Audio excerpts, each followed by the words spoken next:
कहानी है रामपुर गांव की, जहां के मर्द महिलाओं को हमेशा नीचा दिखाने की कोशिश में रहते। अरे अभी तक खाना नहीं आया, क्या मुझे एक और शादी करने की जरूरत है? नहीं जी नहीं, ऐसा मत करना, वरना मैं कहाँ जाऊंगी। खाना लेकर मैं अभी आई जी।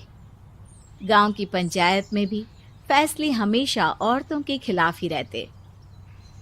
मैं जो फैसला सुनाता हूँ वो भगवान की आज्ञा होती है। इस लड़के ने अपने मन से शादी करके अच्छा नहीं किया। लड़के को घर भेज दो और इसकी शादी इसकी जाति की किसी लड़के से करवा दो, लेकिन ये लड़के, इसे तो गांव के बाहर निकाल दो। नहीं नहीं जमींदार साहब, ये क्या बोल रहे हैं? ऐसा नहीं हो सकता। मेरी बेटी मासूम है, इसे अच्छे बुरे की समझ नहीं है। अरे कहाँ जाएगी ये बेचारी? कहाँ जाएगी? इतनी चिंता है तो पूरे परिवार का गांव निकाला कर देते हैं। बेचारे पूरे बसे बसाए परिवार को गांव छोड़ना पड़ता है। चाहे जो हो, अगर बेटियों को कंट्रोल नहीं कर सकते तो गांव में रहने का कोई मतलब नहीं है। यहाँ औरतों को दब कर रहना होगा। कोई भी अपने हिसाब से कुछ नहीं कर सकता, सब ईश्वर की मर्जी से ही होगा। तभी गांव का एक आदमी दौड़ा दौड़ा आता है। सरपंच साहब, जमींदार साहब, वो कालिया है ना, उसकी बेटी पढ़ने के लिए शहर जा रही है। अच्छा, ये कब हो गया? और कालिया की हिम्मत कैसे हो गई ऐसा करने की? लेकर आओ उसे और उसकी बेटी को। बस फिर क्या था, हाजिर हो जाते हैं कालिया और उसकी बेटी सरपंच के सामने। अरे कालिया, ये क्या सुनने में आ रहा है? बेटी को इंजीनियर बना रहा है तू? और ये बता, गांव में तो स्कूल नहीं है, फिर कहां से इतनी क्लास पास कर गई तेरी बेटी? राधा, जो कि कालिया की बेटी है, उसे लगता है कि सरपंच उसकी तारीफ कर रहे हैं। सरपंच जी, मैंने ऑनलाइन पढ़ाई की है, डिस्टेंस लर्निंग से। सभी में मैंने अच्छे नंबर पाए हैं, जिसे देखते हुए शहर की इंजीनियरिंग कॉलेज में मुझे स्कॉलरशिप मिली है। वाह जी वाह, क्या होती है ये? पहले तो ये बताओ, फिर आगे की बात करते हैं। पूरा गांव राधा की बात सुन रहा था और राधा बोलती जा रही थी। तो ऐसे मैं फ्री में एक अच्छी शिक्षा लेकर गांव में जो कुछ परेशानियां हैं, जैसे बिजली, पानी और इंटरनेट जैसी समस्याओं के लिए काम करूंगी। मैं गांव को शहर से जोड़ने के लिए पुल का निर्माण करवाने का प्रस्ताव रखूंगी। मुझे पूरी उम्मीद है कि जल्द ही हमारा गांव भी तरक्की की राह पर चल पड़ेगा। राधा की बात सुनकर सारे गांव वाले ताली बजाने लगते हैं।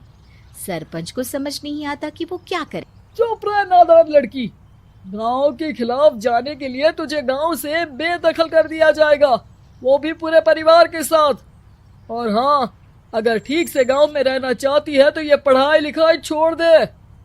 हम तेरे लिए गांव का कोई होनहार लड़का देखेंगे। तभी गांव का एक आदमी बोल पड़ता है। अरे नहीं नहीं सरपंच जी, राधा बिटिया जो बता रही है, अगर वैसा हो जाए तो हम लोगों को पैसा कमाने के लिए बाहर नहीं जाना पड़ेगा। हाँ जी, और ना ही कोसों दूर पानी के लिए भटकना पड़ेगा। हमारे बच्चे भी अच्छी पढ़ाई कर सकेंगे और आगे बढ़ेंगे, ना कि हमारी तरह खेती करते बैठेंगे। क्यों गांव वालों, राधा बिटिया का साथ देना चाहिए ना।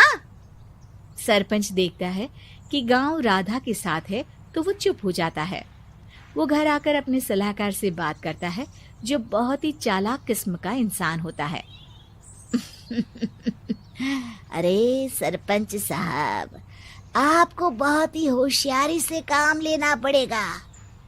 एक बार गांव तरक्की कर गया, यहाँ के बालक पढ़ लिए तो कोई ना पूछेगा आपको। और फिर ये जो बेटा और बेटी है ना आपके, इनको भी आम लोगों की तरह ही जीवन जीना होगा। हाँ, लेकिन करे तो क्या करे?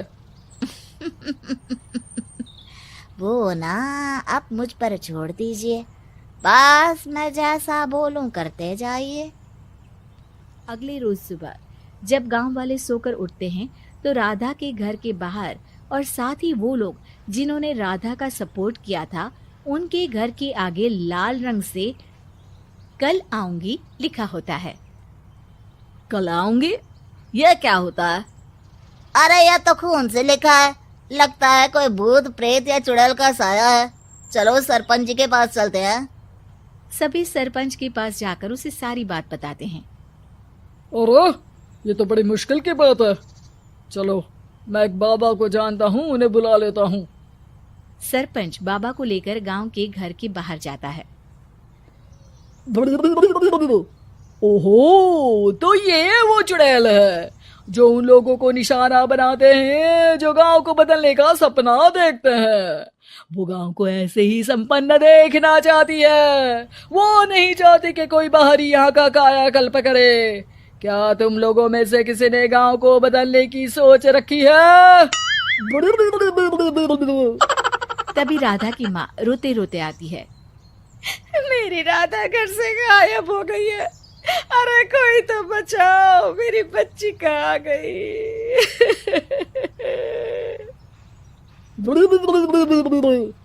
ले गई वो चुड़ैल, तेरी बच्ची को ले गई।